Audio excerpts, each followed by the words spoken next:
Hello everyone. In today's locomotive profile I'll be doing is one of the locomotives that are the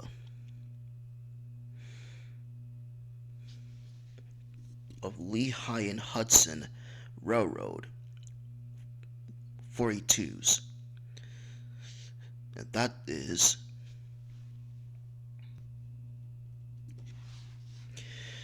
the Lehigh and Hudson River Railroad class R1Ds were three heavy 42 mountain types steam locomotives built in April 1944 by the Baldwin Locomotive Works for wartime freight service on the Lehigh and Hudson River Railroad during the LNHR's motive power shortage in World War II.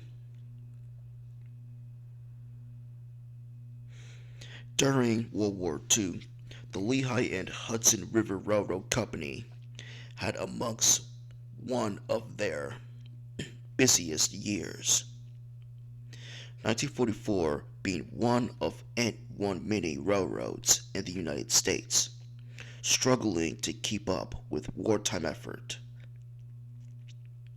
The railroad relied on older steam locomotives' power to keep everything in service.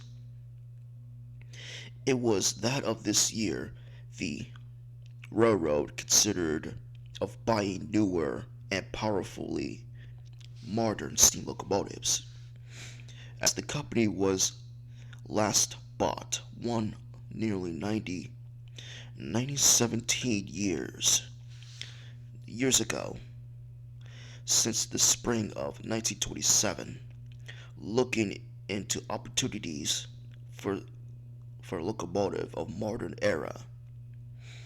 The LNHR decided to have 42 types, as it was not allowed to design its own steam locomotive, as the engines during the war were restricted to using only existing previous designs,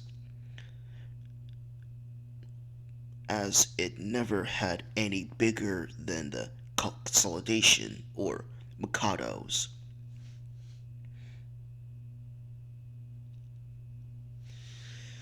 Which is very stupid and very idiotic, using old locomotives from previous designs. They are prone to worn out and have many overhauls and repairs, and not allowed to build a new one because of wartime restrictions. I mean, how are you gonna have a modern new locomotive to be built when they're not allowed to?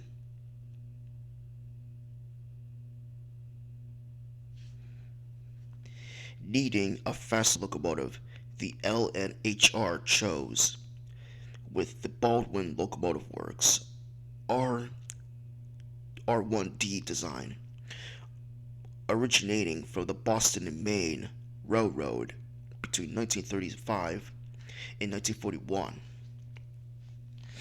Three of these hefty machines were constructed in the spring, as all were completed in 1944 in April, numbered as number 10 through number 12. These locomotives were the only modern superpowered the LNHR bought during the steam era. All delivered by May 1944, they had all box POC drivers with modern 7-axle centipede tender.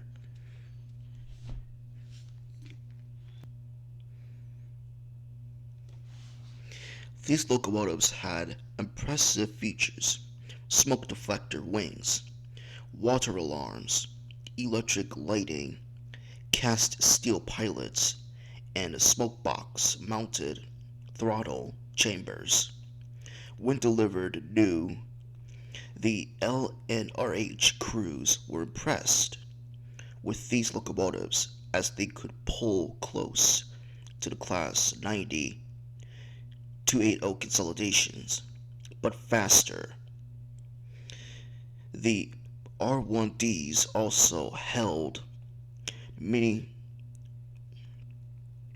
destinations on the small railroad, as they were also the very last order of any Baldwin product by company as far from half a century.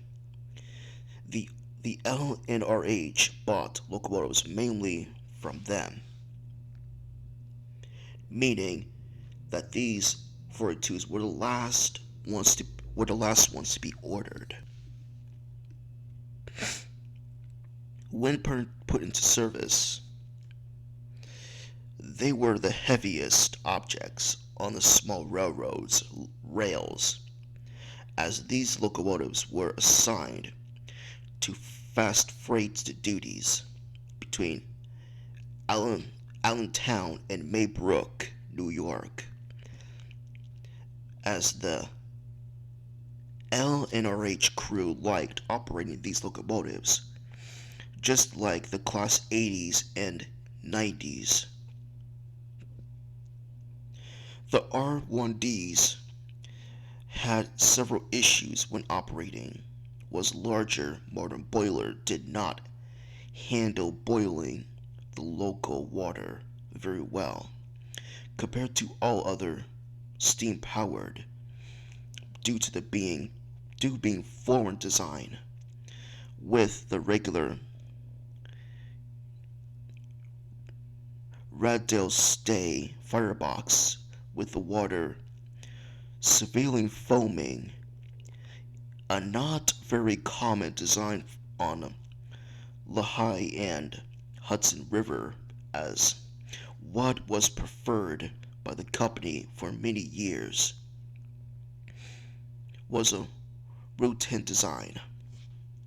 These locomotives did meet transportation needs as they were modern and fast, although the L and RH needed bigger turnable to turn them around, because the current turntables are very small, only for smaller locomotives of older design. But a modern, larger steam locomotive on that turntable, well, it's not big enough for them to fit and turn around.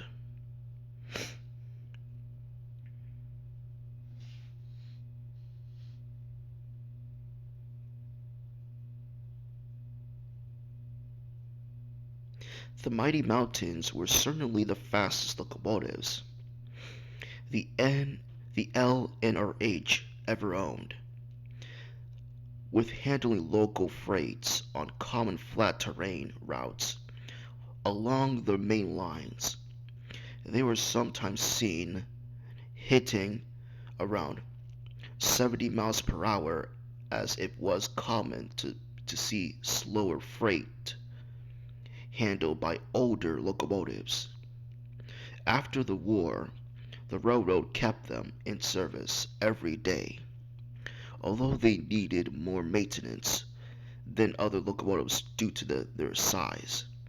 They were perhaps the most photographed locomotive on the railroad, as it was not common for smaller railroad companies with less than 200 miles of track to the roster such hulking giants.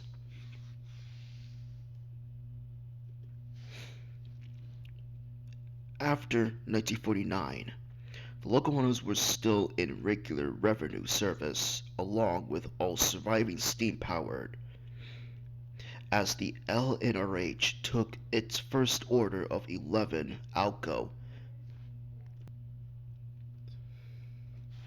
RS3s by June 1950. The, the RD1s were renumbered from numbers like number 40 through number 42, as their original number were retained for the new diesel power during the late 1950s. Each of the R1Ds were retired as a group with all other remaining steam in December 1950 and were immediately put into storage as the newer Alco RS3s took their jobs as the mainline pullers. The LNHR was originally not planning on scrapping them away, as the three less than a decade old locomotives were put up for sale to be used on other railroads by January 1951. As everyone was in the process of transitioning to diesel power or already have completed it, secondhand sales of the locomotives failed to meet any needs, and all three were scrapped together as a small group later that month, as the next two RS3s delivered that year took the number 12 and beyond. Unfortunately, none of the mountains or any steam powers ever been preserved. The Lehigh and Hudson rivers R1Ds were the last locomotives to be delivered to the railroad new 6 years before the first diesel was purchased. The heaviest of all LNHR locomotives the railroad ever owned. They were also the only modern superpowered ever delivered to the railroad in the steam age.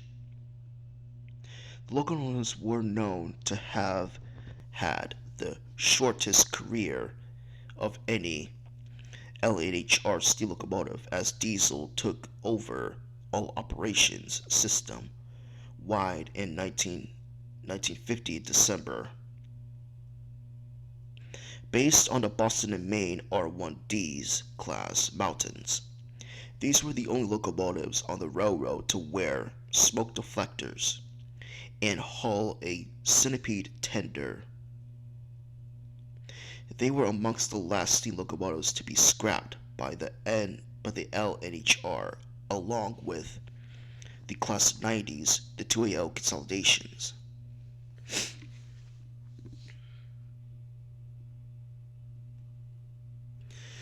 Well, even though they're extinct, well, we do have railroad models of them. And that's it for this video. Like and subscribe, and see you later, guys.